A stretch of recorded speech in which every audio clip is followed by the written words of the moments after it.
Hey guys, Andrew at CPR Instructor Affiliates. We're going to talk today about building a website. What are some of the key fundamental pieces that should be on your website and how to get started if you haven't already. But before we jump into that, please make sure to like and subscribe to this video, to this channel, so that you can support us in our efforts in helping you run and grow successful CPR companies, and so you can stay up to date with the latest videos that we put out related to helping you run and grow a successful company.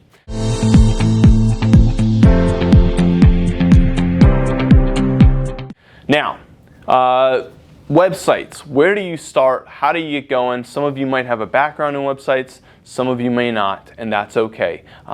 This is really meant to help people of all skill levels, and so the first step that you're going to need to do is find a web host. And my personal preference for a web host is going to be SiteGround. It's very affordable. The customer service is super great. I don't get any commissions for saying this, but you should go check them out, siteground.com. And then they are really big fans of WordPress. If you're not using a WordPress website, you are missing out on a lot of opportunities. People ask me all the time about marketing advice. My number one marketing advice is, one, you need to have a website, and number two, it better be a WordPress website. And if it's not, then stop right there, because there's no point in me talking to you further about other marketing tips and tricks, okay? So if you got a Google website, or if you have some other kind of website, it's time to update to WordPress.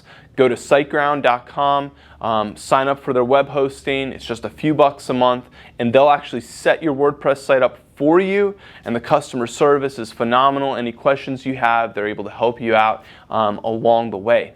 Now, once you have a WordPress site set up, there's a few key pages that you should be listing on your website. Obviously, your home page, which is going to talk about what your company is about. Maybe list some of the services that you offer, and then you should have an about page that talks about who you are as a company, and then who you are individually. I think starting out, especially, having that kind of very personable feel where you tell your story and tell your heart of why you started your company is going to resonate with people, and people are going to want to do business with you, because people are relational beings, and they like doing business with people that they trust and they feel like they have a connection with. Definitely have a page where you list your classes. If you don't already, I highly recommend having a class management software or some sort of software that handles class enrollments and payments online. That's another really big tip. But a page for listing your classes, enrolling, registering, all that good stuff. You should have a page that lists each of the courses that you offer. So you should never have one page that lists all of your classes. Every class should have a dedicated page. So if you teach, let's say, BLS, CPR, and first aid, you should have 3 pages, one for each discipline, and that goes into depth about what that discipline covers, how much it is, what maybe makes it unique in your classroom, those kind of things. So make sure that you've got an individual page for that, and then a contact page that has your phone number, your email, maybe a form that they can fill out to reach out to you and contact you.